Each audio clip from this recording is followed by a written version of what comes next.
നമ്മൾ മനുഷ്യന്മാരിലെ ഏറ്റവും മോശം, വളരെ വളരെ മോശം സ്വഭാവങ്ങളിൽ ഒന്നാണ് മറ്റുള്ളവരെ കളിയാക്കുന്ന ഒരു സ്വഭാവം എന്ന് പറയുന്നത്. ഈ കളിയാക്കലിന് പല രീതികളുണ്ട്. ഫ്രണ്ട്സുകൾ തമ്മിൽ തമാശ രൂപേണ പറഞ്ഞ് അങ്ങോട്ടും ഇങ്ങോട്ടും ഒരു കുഞ്ഞു കുഞ്ഞു തമാശകളിലൂടെയുള്ള കളിയാക്കലല്ല. ഒരു മനുഷ്യൻ്റെ ഉയർച്ചയിലോ, ഒരു മനുഷ്യൻ്റെ കഴിവുകളിലോ, അല്ലെങ്കിൽ യാതൊരു കഴിവുമില്ലാത്തതിലോ, അല്ലെങ്കിൽ ഉയർച്ചയില്ലാതെ താഴെ പോയതിലോ, ഇങ്ങനെയൊക്കെയുള്ള കാര്യത്തിൽ കളിയാക്കാൻ കിട്ടുന്ന ഒരവസരവും പ്രത്യേകിച്ചും മലയാളികൾ പാഴാക്കാറേയില്ല. പക്ഷേ സ്വന്തമായി കഴിവില്ലെങ്കിലും, സ്വന്തമായി ഉയർച്ചയില്ലെങ്കിലും, സ്വന്തമായി യാതൊന്നും ഉണ്ടാക്കിയിട്ടില്ലെങ്കിലും മറ്റുള്ളവരെ കളിയാക്കാൻ ഒരു അവസരം കിട്ടിക്കഴിഞ്ഞാൽ അവനത് പ്രയോജനപ്പെടുത്തും, അല്ലെങ്കിൽ അവളത് പ്രയോജനപ്പെടുത്തും.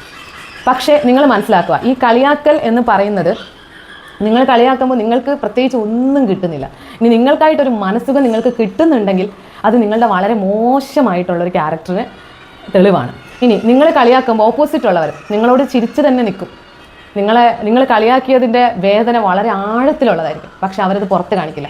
അവർ നല്ലപോലെ ചിരിക്കും. അതാണ് അവരുടെ ഗുഡ് ക്യാരക്ടർ, അവരുടെ ആ നല്ല മൈൻഡാണ്. പക്ഷെ അവരുടെ ഉള്ളിൽ നേറിയിട്ടുണ്ടാവുക നിങ്ങൾ അറിയുകയൊക്കെ ചെയ്യും, അറിഞ്ഞിട്ടും ഉണ്ടാവും. കാരണം നിങ്ങളുടെ മനസ്സിൻ്റെ ഒരു സുഖമാണ് നിങ്ങൾ അവന് കൊടുത്തത്, അല്ലെങ്കിൽ അവൾക്ക് കൊടുത്തത്. അത്തരത്തിലുള്ള ഒരു കളിയാക്കൽ കൊടുത്തു കഴിഞ്ഞപ്പോൾ അവൻ എന്തോ കിട്ടി, രക്ഷപ്പെട്ടു. അവൻ ഒത്തിരി, അല്ലെങ്കിൽ അവൾ ഒത്തിരി പ്രാവശ്യം നിങ്ങളുടെ മുന്നിൽ അത് ചിരിച്ച് അഭിനയിച്ചിട്ടുണ്ടെങ്കിൽ നിങ്ങൾക്കറിയാം ആഴത്തിൽ അതവിടെ കൊണ്ടിട്ടുണ്ടാവും. അതിനുവേണ്ടി തന്നെയാണല്ലോ ഈ കളിയാക്കൽ. അപ്പോൾ ഈ കളിയാക്കൽ എന്ന് പറയുന്ന ഒരു ബിഹേവിയർ, ഒരു സ്ഥായി സ്വഭാവം കൊണ്ട് നടക്കുന്ന ആൾക്കാർ ആരെങ്കിലും ഉണ്ടെങ്കിൽ അതങ്ങ് കളയുക. കാര്യം അത് മോശമായിട്ടുള്ള കാര്യമാണ്. ഒരു മനുഷ്യൻ്റെ ജീവിതത്തിലെ ഏറ്റവും മോശമായിട്ടുള്ള ഒരു കാര്യമാണ് അത്. ഒരു ലോകത്ത് ഒരാളിലെയും ആ ഒരു കളിയാക്കൽ എന്ന് പറയുന്നത് ഒരു നല്ല കാര്യമല്ല, ഒരു നല്ല കാര്യമല്ല, അല്ലേ? എന്താണെങ്കിലും അങ്ങ് കളിയാക്കി. ഇപ്പം എന്ത് സംഭവിച്ചു, നമ്മളൊരു ഡാൻസ് കളിച്ചു, എല്ലാവർക്കും ലോകത്ത് ശോഭനയാവാൻ പറ്റുമോ? ഇല്ലല്ലോ. അപ്പോൾ പറ്റുന്ന പോലെ ചെയ്യും. അതിനെ കളിയാക്കി ആ മനുഷ്യനെ തച്ചുടച്ച് നശിപ്പിച്ച് അവരുടെ മനസ്സിനെ എത്രത്തോളം വ്രണപ്പെടുത്താൻ പറ്റുമോ അത്രത്തോളം വ്രണപ്പെടുത്തും. ഇനി പാടാൻ ഈ ലോകത്ത് എല്ലാവർക്കും യേശുദാസ് ആവാൻ പറ്റുമോ? പറ്റില്ല. പറ്റണ വെച്ചിട്ട് അവർ പാടട്ടെ. ഇങ്ങനെ കളിയാക്കുന്നതുകൊണ്ട് നിങ്ങൾക്കൊക്കെ എന്താ കിട്ടുന്നത്? ഞാൻ നിങ്ങളോടൊരു സത്യം പറയട്ടെ, ഞാൻ ആരെയും കളിയാക്കാറില്ല.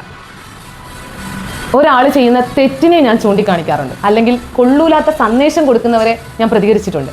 കുട്ടികൾ കാണാൻ പാടില്ലാത്ത കാര്യങ്ങൾ കാണിച്ചു കൊടുക്കുന്നതിനെ ഞാൻ പ്രതികരിച്ചിട്ടുണ്ട്. കൊള്ളില്ല എന്ന് സമൂഹത്തിന് തോന്നുന്ന, തീരെ കൊള്ളില്ല, അതായത് സമൂഹത്തിന് ദോഷമാവുന്ന എന്തെങ്കിലും കാര്യങ്ങൾ കണ്ടാൽ ഞാൻ പ്രതികരിച്ചിട്ടുണ്ട്. ഒരിക്കലും അതൊരു കളിയാക്കലല്ല, പ്രതികരിക്കില്ല. എനിക്കിഷ്ടമല്ല ഒരാളെയും കളിയാക്കുന്നത്. ഞാനത് എൻ്റെ ഒരു ക്രെഡിറ്റായിട്ട് തന്നെ പറയുകയാണ്. എനിക്കിഷ്ടമല്ല ഒരാളെയും കളിയാക്കുന്നത്. എനിക്കിഷ്ടമല്ല. കഴിവുള്ളവരെയും കഴിവില്ലാത്തവരെയും എല്ലാവരും ദൈവം ഒരുപോലെയാണ് സൃഷ്ടിച്ചിരിക്കുന്നത്. അങ്ങനെ പ്രത്യേകമല്ല. ഓരോരുത്തരിലുള്ള കഴിവുകൾ അവർ പല രീതിയിലാണ് പുറത്തു കൊണ്ടുവരുന്നത്.